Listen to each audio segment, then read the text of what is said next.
दरअसल सिंध नदी किनारे के गांवों में अलर्ट घोषित कर दिया गया है, जिससे ग्रामीणों में खौफ है। 4 साल पहले आवागमन के लिए बनाया इकलौता पुल टूटा। गनीमत ये रही कि कोई भी जनहानि नहीं हुई, लेकिन अब ग्रामीण 50 किलोमीटर से अधिक चक्कर लगाकर पहुंचने को मजबूर है। भिंड जिले में इन दिनों बारिश का दौर जारी है, तो वहीं लगातार सिंध नदी में पानी छोड़ा जा रहा है, जिससे नदी का जलस्तर तेजी से बढ़ रहा है। ऐसे में नदी से लगे गांवों में रह रहे ग्रामीणों में भय का माहौल है। पिछले साल आई बाढ़ का खामियाजा ये गांव वाले आज तक भुगत रहे हैं।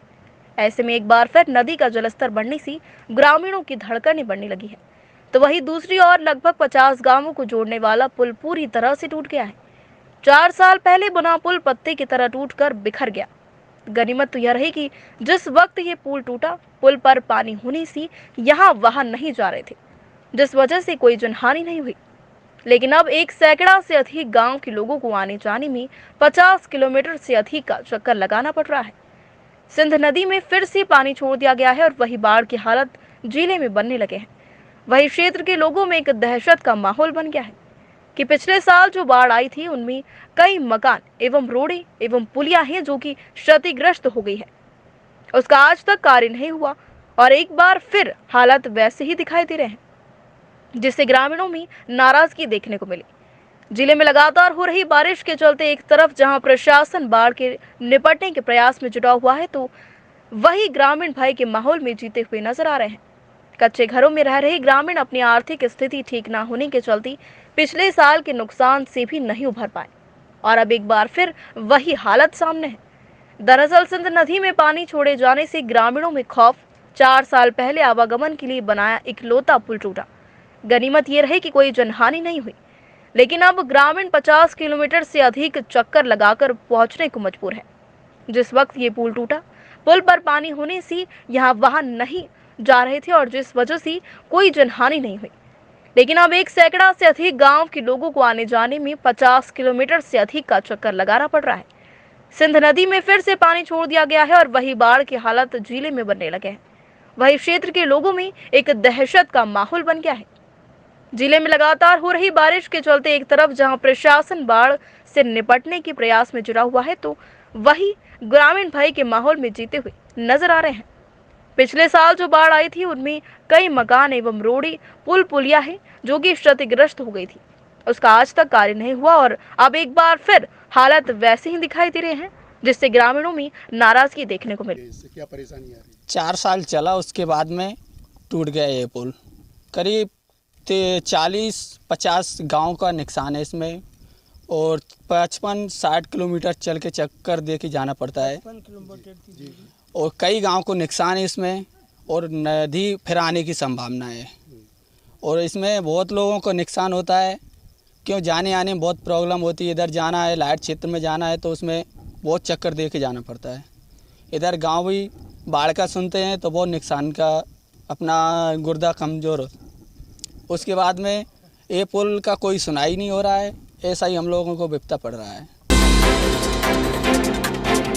जिले के न्यायालय परिसर में बारिश के चलते लबालब पानी भरा हुआ है और जिससे वकील भी परेशान हो रहे हैं, जिसकी शिकायत वकीलों ने एसडीएम से की है और नाले के पानी में से होकर निकलने को मजबूर है वकील। एडीजे के बैठने के चैम्बर में पानी जगह जगह रिस रहा है। न्यायालय परिसर में बने बिल्डिंग को भी डेड घोषित कर दिया गया है।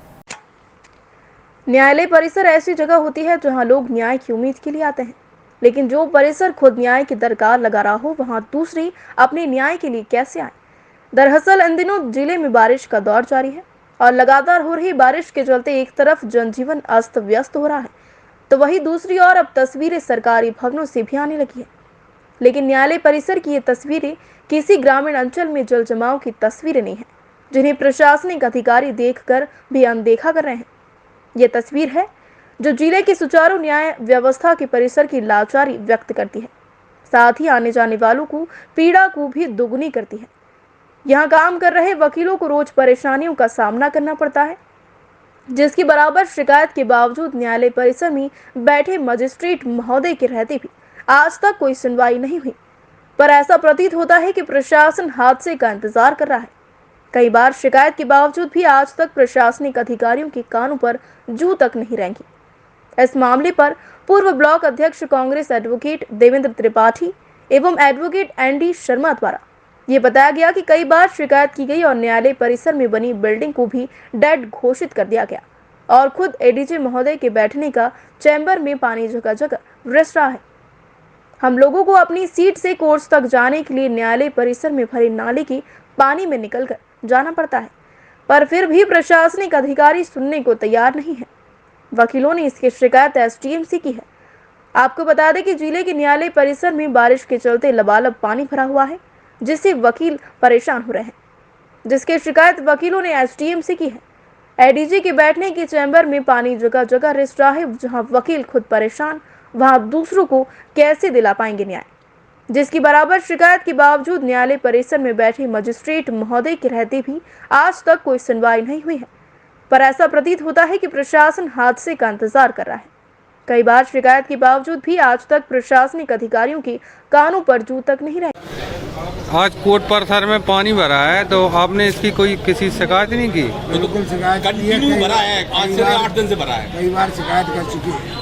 ये लगातार भरा रहता है, जरा भी पानी बरसे नाले का पानी यहाँ आता है, गंदगी आती है, पूरे नाले का पानी इसी में आता है। यहाँ से नाला टूटा है, यहाँ से पीछे से आ जाता है। कोई अधिकारी सुनने वाला नहीं है। और जो बिल्डिंग जो पीछे देख रहे हो, ये जो है पीडब्ल्यू ने घोषित कर दी है, इसमें कोई कार्रवाई नहीं है। बिल्डिंग है, तो उसके बाद भी इस बिल्डिंग में कार्रवाई होगी। और जो एडी साहब की बिल्डिंग है, ये तो पूरी टपक रही है, पूरी में पानी भरा हुआ है, नया काम बंद है टोटली। वकील जहाँ बैठते हैं वहाँ पानी इसकी भी आप छाया ले सकते हैं, पूरा बंद है टोटली। आप अंदर चैम्बर में बैठे, कोई भी जज कोर्ट में बैठ के काम नहीं कर सकता। पूरी टपक रहा बड़े है। बड़े अधिकारी अपने में एसी लगाए बैठे। भिंड जिले के इंदौरथी गांव में गत दिनों जहरीली शराब पीने से 4 लोगों की मौत की खबर आई थी। उसी के तहत लिए गए शराब के सैंपल में से जांच में 21 सैंपल फेल हो गए। जिले में जहरीली शराब को लेकर हर कोई चुप्पी साधे रहता है, लेकिन इसका नतीजा तब सामने आया जब गत दिनों जहरीली शराब पीने से 4 लोगों की मौत की खबर सामने आई थी, जिस पर कार्यवाही करते हुए प्रशासन ने जांच के लिए 70 सैंपल लिए थे, जिनमें से 21 सैंपल फेल हो गए। पूरा मामला इंदौरथी गांव के सरकारी ठेके का है। फिलहाल आगे की कार्रवाई बाकी है और जहां प्रशासन ठेका मैनेजर को नोटिस भेजेगा। एक बड़ी कार्रवाई जिले में दिख सकती है, जहां आगामी दिनों में आपको बता दें कि जहरीली शराब पीने से लोगों की मरने की खबर के बाद प्रशासन ने गुप्त तरीके से 70 सैंपल की जांच के लिए भेजा था, जिनमें से 21 सैंपल अमानक पाए गए। इसी के साथ जिले में जहरीली शराब को लेकर एक बड़ी कार्रवाई देखने को मिल सकती है। जिले में जहरीली शराब के मामले पहले भी सामने आ चुके हैं, लेकिन उसके बावजूद लोगों की जान से खिलवाड़ करने का मामला थमा नहीं और जहरीली शराब ने 4 लोगों की बलि ले ली। इस मामले ने तुल पकड़ा और प्रशासन ने आनन फानन में जांच के लिए सैंपल भेज दिए हैं। अब 70 में से 21 सैंपल अमानक पाए जाने के बाद प्रशासन की ओर से एक बड़ी कार्रवाई किए जाने की संकेत है, जिसमें प्रशासन ठेका मैनेजर को नोटिस भेजेगा। इसके पहले इंदौरथी गांव के सरकारी ठेके और ग्वालियर डिस्टिलरी से सैंपल लिए गए हैं। जहरीली शराब से 4 मौतें होने के बाद प्रशासन हरकत में आया और अब आगे भी बड़ी कार्रवाई के संकेत है। आपको बता दें कि भिंड जिले के इंदौरथी गांव में गत दिनों जहरीली शराब पीने से 4 लोगों की मौत की खबर आई थी। उसी के तहत लिए गए शराब के सैंपल ने जांच में 21 सैंपल फेल हो गए हैं। जहरीली शराब पीने से लोगों की मरने की खबर के बाद प्रशासन ने गुप्त तरीके से 70 सैंपल को जांच के लिए भेजा था, जिनमें से 21 सैंपल अमानक पाए गए। इसी के साथ जिले में जहरीली शराब को लेकर एक बड़ी कार्रवाई देखने को मिल सकती है। अभी कुछ दिनों पहले 4 लोगों की मौत हो गई थी शराब से, फिर जिला प्रशासन ने उनकी सैंपलिंग करवाई थी। क्या सैंपल आए हैं, क्या जानकारी है? हाँ, जिला प्रशासन के आदेश से 18/1/2022 को हमारे द्वारा सैंपलिंग की कार्रवाई की गई थी। इंदौरथी में विनोद ट्रेडिंग प्राइवेट लिमिटेड के नाम से एक फर्म है, उसके जो प्रोपराइटर हैं मतलब मौके पर राजू यादव मिले थे, उनसे 2 सैंपल कलेक्ट किए गए थे, एक देसी मदरा प्लान का और एक देसी मदरा मसाला का। उसमें से देसी मदरा मसाला का जो सैंपल है वो सब स्टैंडर्ड पाया गया है, उसमें कुछ विजिबल एक्सट्रेनियस मैटर पाया गया है। उसके अलावा जो ग्वालियर डिस्टिलरी है उसके भी 3 सैंपल कलेक्ट किए गए थे, तो उन 2 सैंपल तो मानक स्तर के पाए गए हैं, लेकिन एक सैंपल मिसब्रांडेड पाया गया है। उसमें जो फ्लेवर का नाम उन्होंने मेंशन नहीं किया है सैंपल में, इसलिए उसको मिसब्रांडेड किया गया है। मैम, इसके बाद जो आप बता रहे हैं कि जो अमानक पाया गया है, जो वहाँ पे इंदौरथी का जो सैंपल था, तो इससे मानव शरीर पर क्या हानि हो सकती थी इसको पीने से? क्या हो सकता ऐसा तो नहीं, मानव शरीर को हानि हो सकती थी। एक्चुअली में जो हमारे एक्ट के अकॉर्डिंग जो मानक होते हैं उन मानकों के स्टैंडर्ड पर नहीं है, इसलिए सब स्टैंडर्ड पाया गया है। अच्छा, आगे क्या कार्रवाई चल रही है, आगे क्या होगा? अभी इन लोगों को जो भी सैंपल्स फेल पाए गए हैं उनको 46(4) का नोटिस भेजा गया है। यदि वो चाहें तो अपने सैंपल की जांच पुनः करा सकते हैं। उसके बाद सैंपल के फेल होने पर न्यायालय में चालान पेश किया जाएगा। बड़वानी में शासकीय सीनियर बालक छात्रावास में छात्रों द्वारा अधीक्षक पर मारपीट के साथ मनमानी करने की आरोप लगाए हैं। एबीवीपी ने 3 दिनों में सुधार की मांग की है। बड़वानी में स्थित शासकीय सीनियर बालक छात्रावास में छात्रों ने अधीक्षक की मनमानी व मारपीट के आरोप लगाए हैं, जिसकी जानकारी छात्रों से मिलने पर अभाविप के पदाधिकारियों ने छात्रावास पहुंचकर समस्याओं को लेकर हंगामा किया। छात्रों के साथ व्यस्तताओं में सुधार की मांग को लेकर एससी कार्यालय पहुंचे। उनके द्वारा अधीक्षक को 3 दिन में निलंबित करने की मांग की गई है, अन्यथा की स्थिति में अधिकारियों के पुतला दहन करने की बात कही है। वहीं छात्रावास के अधीक्षक सयाराम नरगावी ने आरोपों को निराधार बताते हुए अपना पक्ष मीडिया के सामने रखा है।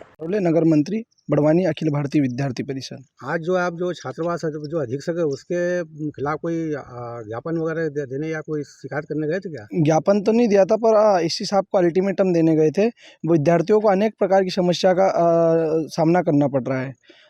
हॉस्टलों में जैसे कि वो नरगावे सर है एससी हॉस्टल में, सीनियर बालक छात्रावास में, वहाँ पे बच्चों को किसी प्रकार की सुविधा नहीं मिलती है और बच्चों के समस्या का निराकरण के लिए सर पास जाते हैं तो सर ज़्यादा दारू पीकर उनको मारना, उसके बाद में बच्चों को नाश्ता वगैरह हर चीज़ में दिक्कत, पानी की दिक्कत, सभी समस्याओं को लेकर आज एससी साहब को अल्टीमेटम दे के आए कि अगर 3 दिन में समस्या का निराकरण नहीं होता है तो विद्यार्थी परिषद एससी साहब का पुतला जलाएगी, नरगावे सर का भी जलाएगी और कलेक्टर का भी पुतला जलाएगी। 3 दिन में अगर वो नरगावे सर सस्पेंड नहीं होता है तो अधीक्षक महोदय क्या शराब पी के मारपीट करते बच्चों को प्रताड़ित करते हैं। भोजन की समस्या, अनेक प्रकार की समस्या, बच्चे अगर लेके जाते हैं उनके पास तो उनको कमरे में बंद करके शराब पीकर मारते हैं। अच्छा, कोई सामान वामान भी कोई चोरी का इल्ज़ाम लगाते हैं? जी, सामान के चोरी का इल्ज़ाम लगाते हैं, उनसे लेटर बनवाते हैं और साइन करवा के बच्चों को भगा देते हैं।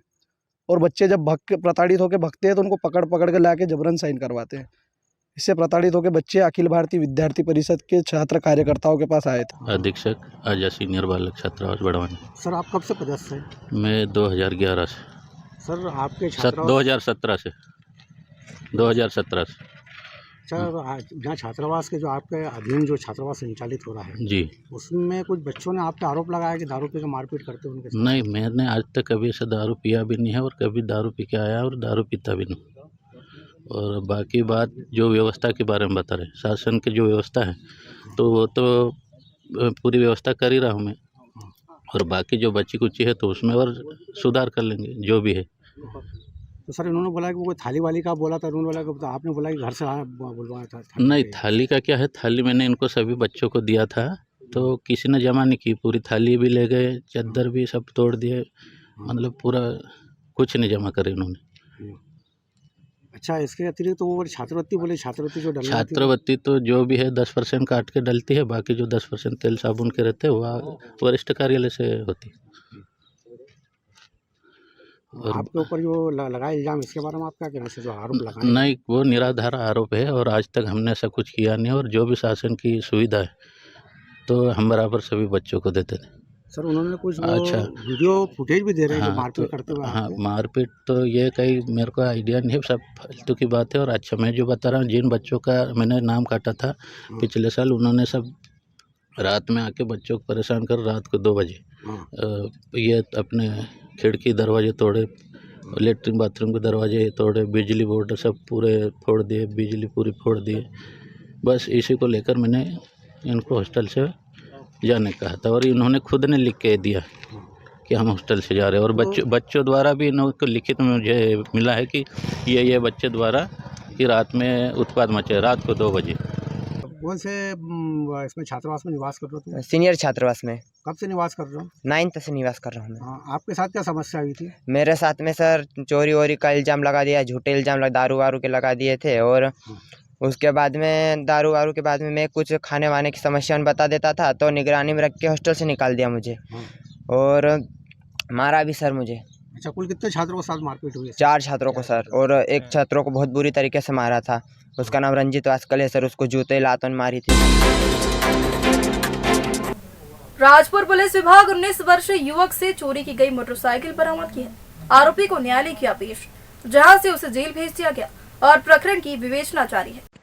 बड़वानी जिले के राजपुर थाना क्षेत्र के अंतर्गत एक चोरी की बाइक बरामद करते हुए आरोपी को गिरफ्तार कर लिया है।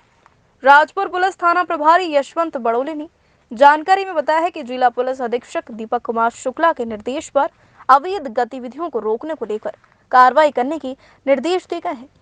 उसी के परिपालन में थाना प्रभारी द्वारा एक टीम गठित कर टीम को अज्ञात आरोपी तथा राणा मार्केट से चोरी हुई मोटरसाइकिल की पतारसी हेतु विभिन्न स्थानों पर तलाशी की गई, जिसके बाद राजपुर पुलिस टीम द्वारा मुखबिर तंत्र को सक्रिय कर लगातार की पतारसी करते हुए मुखबिर की प्राप्त सूचना पर 19 वर्षीय संदिग्ध आरोपी को गिरफ्तार किया है। पुलिस विभाग द्वारा आरोपी अभय निवासी ग्राम कोठड़ी थाना जौबट जिला अलीराजपुर में चोरी की गई मोटरसाइकिल के संबंध में कड़ी पूछताछ करते हुए अभय पिता राजू हटेले ने राणा मार्केट राजपुर से होंडा साइन मोटरसाइकिल चोरी करना कबूल किया है। आरोपी से चोरी की गई मोटरसाइकिल वाहन होंडा शाइन की जब्त की गई है। आरोपी को आवश्यक कार्रवाई के बाद न्यायालय राजपुर पेश किया गया, जहां से 19 वर्षीय आरोपी अभय को बड़वानी जेल भेजा गया है।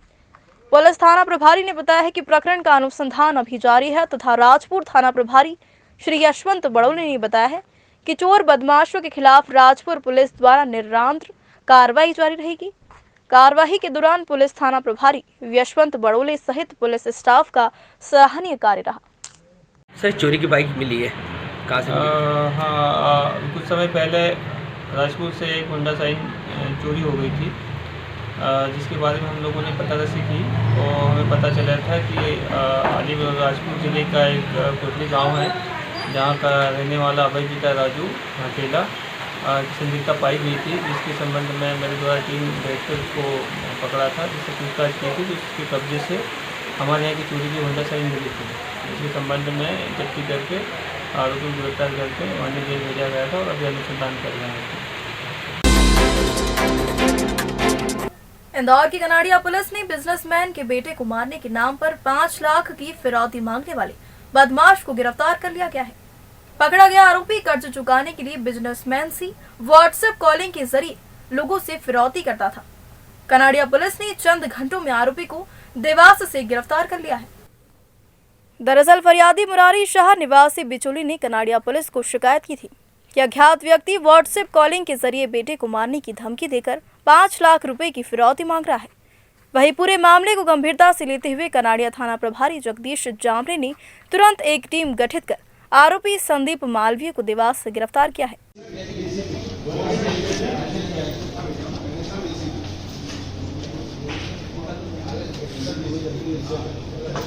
वहीं पकड़ा गया आरोपी संदीप ने पुलिस द्वारा पूछताछ में बताया कि मेरे ऊपर कर्ज हो गया था, जिसको चुकाने के लिए बिजनेसमैन के बेटे को मारने के लिए व्हाट्सएप कॉलिंग कर 5 लाख रुपए की फिरौती की मांग की थी। बड़ी बात तो यह है कि पकड़ा गया आरोपी संदीप 2 साल पहले बिजनेसमैन मुरारी शाह की ही कंपनी में काम कर चुका है। वहीं पकड़ा गया आरोपी संदीप से पुलिस ने 2 मोबाइल और फिरौती में इस्तेमाल की गई सीमा भी जब्त की है।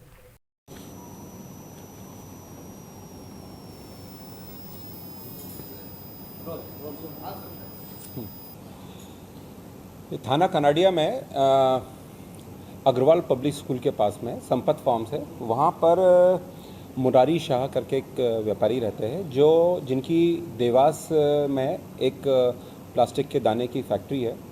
उनके द्वारा सूचित किया गया कि उनके नंबर पर किसी एक नंबर से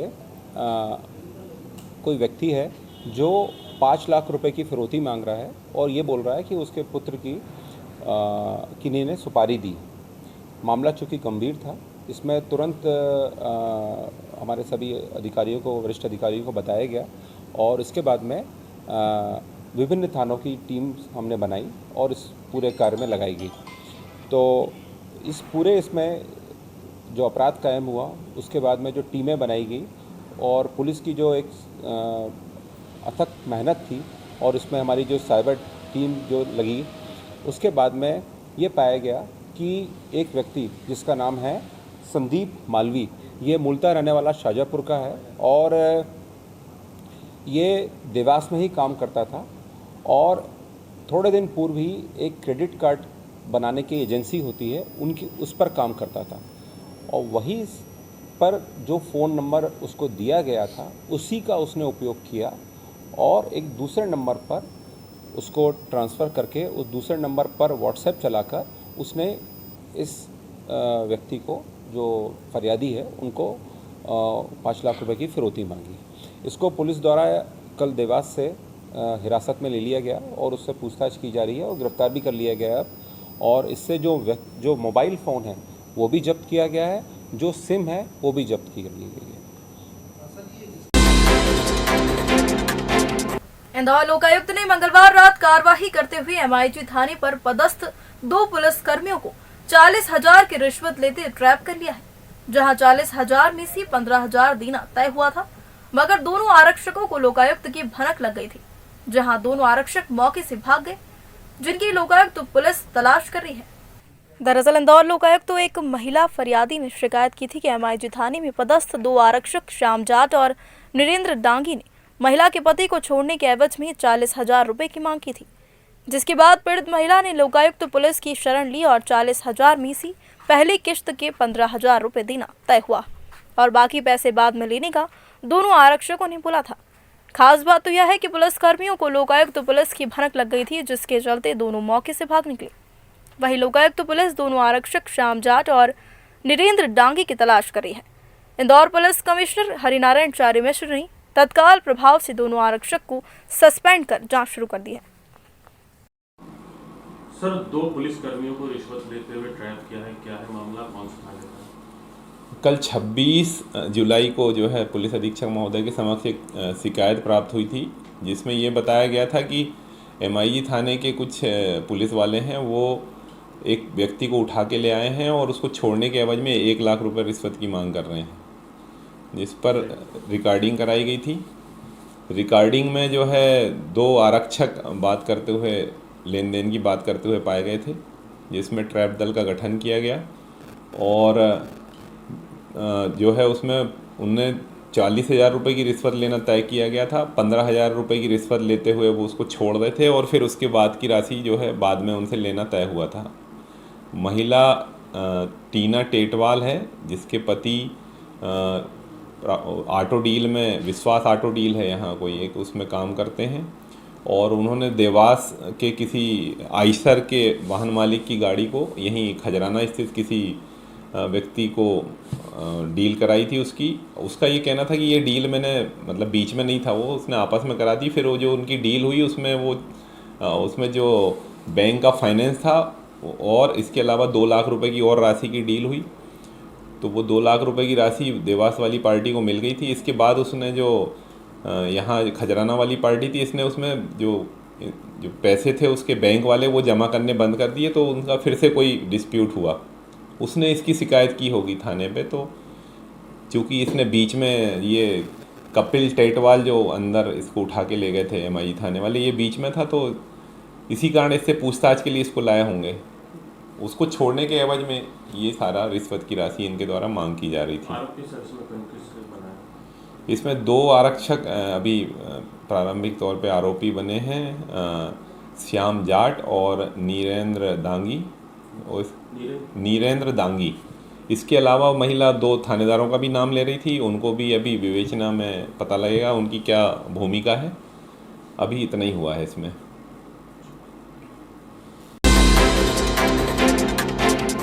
इंदौर के बाणगंगा थाना क्षेत्र के लक्ष्मीबाई रेलवे स्टेशन पर एक 30 साल के युवक की पटरी पर करने के दौरान ट्रेन के नीचे आने से मौत हो गई है। दरअसल पूरी घटना इंदौर के बाणगंगा थाना क्षेत्र की लक्ष्मीबाई रेलवे स्टेशन की है, जहां बुधवार दोपहर एक अज्ञात युवक द्वारा पटरी पार कर रहा था और तभी ट्रेन के आने से युवक दूसरी पटरी पर चला गया।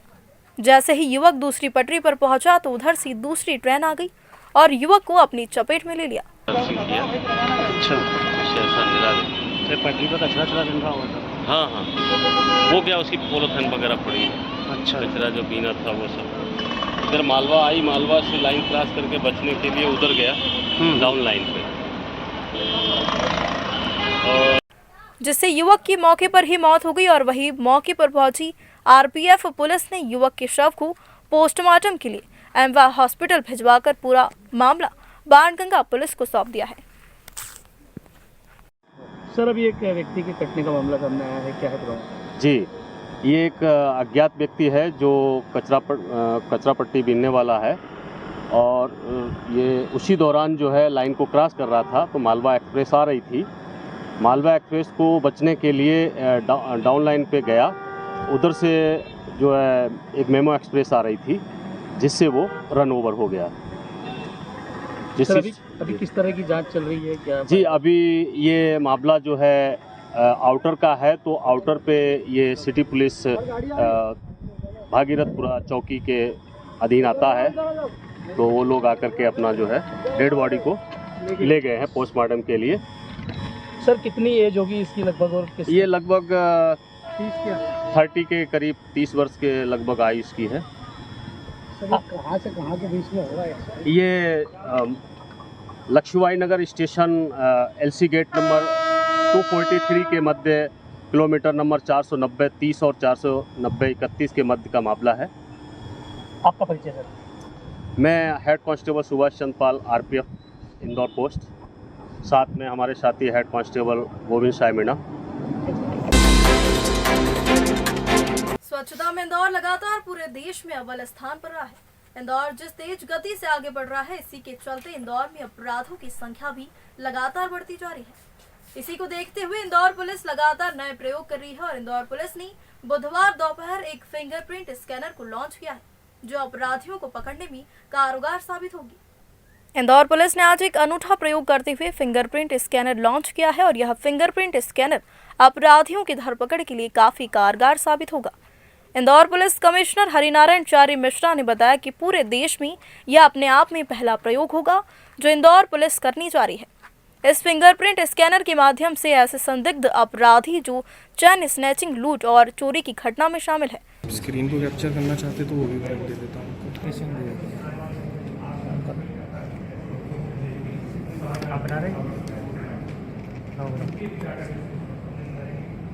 देखिए, जैसे इसमें ये लगाएंगे तो हम जितने भी रिकॉर्ड्स हैं इनके नाम पे ये इसमें आ जाएंगे। ऐसा नहीं कि एक पर्टिकुलर एक ही साधारण चोरी है, कुछ लूट का है या कुछ है तो वो भी पूरा आ जाएगा और ये डिटेल पूरा यहाँ पे दिख जाएगा।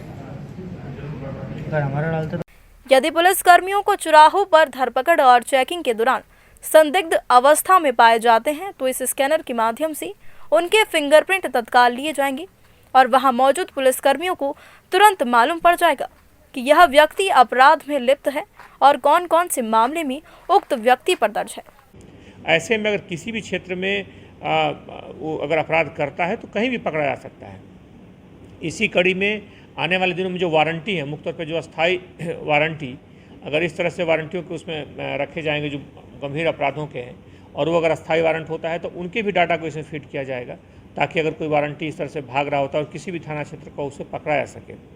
इसमें जैसे जैसे ज़्यादा से ज़्यादा जानकारियाँ फिंगरप्रिंट्स की भरी जाएंगी वैसे वैसे इसकी प्रभावशीलता बढ़ेगी, उपयोगिता बढ़ेगी। इस तरह का उपकरण पूरे जगह जहाँ तक हम लोग को जानकारी है पूरे देश में कहीं भी नहीं है जो अपराधियों को पकड़ने के लिए इतने तत्पर तरीके से और इतने प्रभावी ढंग से काम कर सके। इसके आने के बाद निश्चित तौर पे अपराधियों की धरपकड़ में पुलिस को एक बड़ी सफलता होगी और पुलिस को इसमें उल्लेखनीय सफलता मिली है। अभी यह उपकरण अभी संख्या 8-10 के आसपास है, लेकिन इसको हम लोग 100 तक ले जाएंगे और सभी थाना क्षेत्रों में इसे दिया जाएगा और सभी महत्वपूर्ण चौराहों पर रहेगी। और जैसे ही किसी तरह का डाउट होगा, बीच बीच में अभियान चलेंगे या शाम को चेकिंग के समय या विभिन्न जो चेकिंग्स होती हैं उसमें अगर किसी अपराधी की अंदेशा होता है तो कोई भी पुलिस इसे तत्काल इस कारण वेरीफाई कर सकती है। बाद में डाटा का प्रसार और कई जिलों तक और बाद में प्रदेश स्तर तक पर किया जा सकता है कि प्रदेश भर के अपराधी का भी डाटा धीरे धीरे फिट किया जा सके। और उसमें कोई भी अपराधी अगर किसी चौराहे से गुजरता है तो आप समझिए कि बहुत ज़्यादा देर नहीं बच सकता, एक से दूसरे चौराहे पर उसका पकड़ा जाना तय है। इसलिए एक बड़ा मील का पत्थर साबित होने वाला प्रयोग है और आज उसे पूरी तरह से प्रयोग में लाना शुरू कर दिया जाएगा। वहीं पुलिस कमिश्नर ने बताया कि धीरे धीरे इस तरीके के स्कैनर इंदौर की प्रत्येक थानों में उपलब्ध कराए जाएंगे। साथ ही चौराहों और संवेदनशील इलाकों में तैनात पुलिसकर्मियों को भी दिए जाएंगे। जैसे जैसे इस स्कैनर के माध्यम से पुलिस के पास डाटा एकत्रित होगा, अपराधियों को पकड़ने में पुलिस को काफी हद तक सफलता मिलेगी। वहीं अन्य राज्यों में जाकर अपराध करने वालों का भी डाटा इस स्कैनर के माध्यम से सुरक्षित होगा। घटना को 5-6 महीना पूर्व जब हम लोगों के दिमाग में ये बात आई थी तो इसको बात को सृजन को फाउंडेशन को शेयर किया गया था और लगातार इनकी टीम ने कड़ी मेहनत की थी, इसलिए इनको भी मैं इस नए प्रयोग के लिए बधाई देता हूँ। अभी तो मुख्य इंदौर में यहाँ पर प्रयोग करके और यहाँ इसे विकसित किया गया है, लेकिन अभी इसे प्रभावी तौर पर फील्ड में उतारा जा रहा है और मुझे लगता है कि तकनीक का इस्तेमाल और इस तरह के तकनीक का ज़्यादा से ज़्यादा विस्तार होना चाहिए। इसलिए पूरी उम्मीद है कि आने वाले दिनों में इसका विस्तार दूसरे जगहों पर भी होगा, क्योंकि मुख्य उद्देश्य अपराध को रोकने के लिए प्रयोग है और जो भी इस दिशा में सकारात्मक प्रयोग हो, मुझे लगता है कि उनका विस्तार हर जगह होना चाहिए।